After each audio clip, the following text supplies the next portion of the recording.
मैं कल्पना आप सभी का वेलकम करती हूँ। माघ मातम का 26वां अध्याय प्रारंभ। पथिक कहने लगा, हे प्रेत, तुमने सारस के वचन किस प्रकार और क्या सुनने थे, सो कृपा करके कहिए। प्रेत कहने लगा, इस वन में कुम्हरा नाम की नदी पर्वत से निकलती है। मैं घूमता घूमता उस नदी के किनारे पहुंचा और थकावट दूर करने के लिए वहां पर ठहर गया। उसी समय लाल मुख और तीखे दांतों वाला एक बड़ा बंदर वृक्ष से उतरकर जल्दी से वहां पर आया जहां एक सारस सोया हुआ था। उस चंचल बंदर ने कई एक पक्षियों को उस सोए हुए सारस को दृढ़ता से पैरों से पकड़ लिया और सब पक्षी उड़कर वहां से चले गए, परंतु सारसी भयभीत होकर विलाप करती हुई वहीं पर रुक गई। नींद के दूर होने तथा भय से नेत्र खोलकर सारस ने बंदर को देखा और मधुर वाणी से कहने लगा, हे बंदर, तुम बिना अपराध मुझको क्यों दुख देते हो? इस संसार में राजा भी केवल अपराधियों को ही दंड देता है। तुम्हारे जैसे श्रेष्ठ प्राणी किसी को पीड़ा नहीं देते। हम अहिंसक और दूसरों के कर्म को नहीं देखते।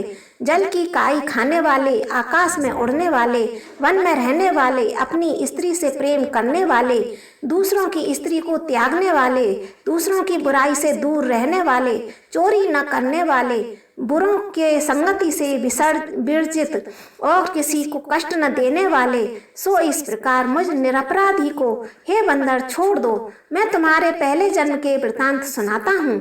यह वचन सुनकर वह बंदर उसको छोड़कर दूर बैठ गया और कहने लगा कि तुम मेरे पूर्व जन्म के वृतांत को कैसे जानते हो? तुम अज्ञानी पक्षी हो और मैं वन में घूमने वाला हूँ। सारस कहने लगा, मैं अपनी जाति की स्मृति के बल से तुम्हारे पूर्व जन्म का सब वृतांत बताता हूँ। तुम पूर्व जन्म में बिंद पर्वत के राजा थे और मैं तुम्हारे कुल का पूज्य पुरोहित था। तुम राजा होकर अपनी प्रजा को पीड़ा दिया करते थे। विवेकहीन तुमने बहुत सा धन इकट्ठा किया, सो वानर प्रजा की पीड़न रूपी अग्नि की ज्वाला से तुम पहले ही तप चुके हो। पहले तुम कुंभिक पाक नरक में गिराए गए। तुम्हारे शरीर को नरक में 3000 वर्ष बीत गए। फिर नरक से निकलकर बचे हुए पापों के कारण इस बंदर की योनि में आए और मुझको मारना चाहते हो। पूर्व जन्म में तुमने ब्राह्मण के बाग से लूटकर बलपूर्वक फल खाए थे। उसका यह भयंकर फल हुआ और तुम वानर और वनवासी हुए। प्राणी अश्वमेध अपने किए हुए कर्मों को भोगता है, इसको देवता भी नहीं हटा सकते। इस प्रकार मैं सारस का जन्म लेकर भी अज्ञान से मोहित नहीं हुआ। इस प्रकार कथा कहकर वानर कहने लगा कि ठीक ही जानते हो, तो बताओ तुम पक्षी कैसे हुए? सारस कहने लगा, मेरी दुर्गति का कारण भी सुनो। तुमने नर्मदा नदी के किनारे पर सूर्य ग्रहण के समय बहुत से ब्राह्मणों के निमित्त 100 ढेर अन्न के दान किए थे। मैंने पुरोहिताई की मद में थोड़ा सा ब्राह्मणों को दे दिया और बाकी सब में आप अपने घर ले गया। इन ब्राह्मणों के द्रव्य का अपहरण करने के पाप में मैं पहले काल सूत्र नरक में और फिर रक्त करदूम नरक में, जहाँ पर बड़े बड़े कीड़े थे और रक्त और पीप से भरा हुआ था, नाभि तक नीचे सिर और मैंने पैर किए हुए पीप चाटता हुआ उस दुर्गंध वाले नरक में कीड़ों आदि से काटता 1000 और 3000 वर्ष तक यातना को भोगता रहा। मैं नरक के दुख का वर्णन नहीं कर सकता।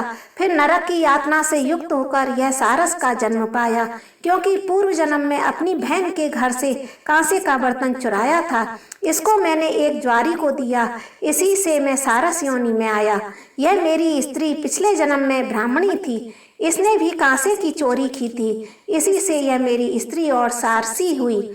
यह सब मैंने तुमसे कर्म फल कहा। अब भविष्य की बात सुनो। अब मैं, तुम और यह मेरी स्त्री भी हंस होंगे और काम रूप देश में और सुख से निवास करेंगे। फिर इसके पश्चात गौर योनि में और फिर जाकर दुर्लभ मनुष्य योनि को प्राप्त होंगे। इसमें मनुष्य पाप और पुण्य दोनों ही कर सकता है। इस प्रकार शिव की माया से यह सारा जगत मोह को प्राप्त होता है। न केवल हम ही, परंतु इस संसार के सभी जीव प्रवृत्ति मार्ग में फंसकर अच्छे और बुरे कर्म करते हैं और उनका फल भोगते हैं। इसलिए सब प्राणियों को धर्म का सेवन करना चाहिए। देवता, असुर, मनुष्य, व्याघ, कीड़े मकोड़े सभी से कंटक रूपी मार्ग नहीं छूटता। केवल वेदांत जानने वाले योगी ही इस मार्ग से बच सकते हैं। इसी कारण बड़े बड़े महात्मा भी कर्म फल को टाल नहीं सकते। उपायों से तथा बुद्धि से कोई भी इसको नहीं बदल सकता। तुम पहले राजा थे, फिर नरक में गए, अब बंदर की योनि में वन में फिरते हो और फिर भी ऐसा ही जन्म पाओगे। ऐसा विचार कर आनंद पूर्वक और धैर्य धरकर विचरते हुए काल की प्रतीक्षा करो।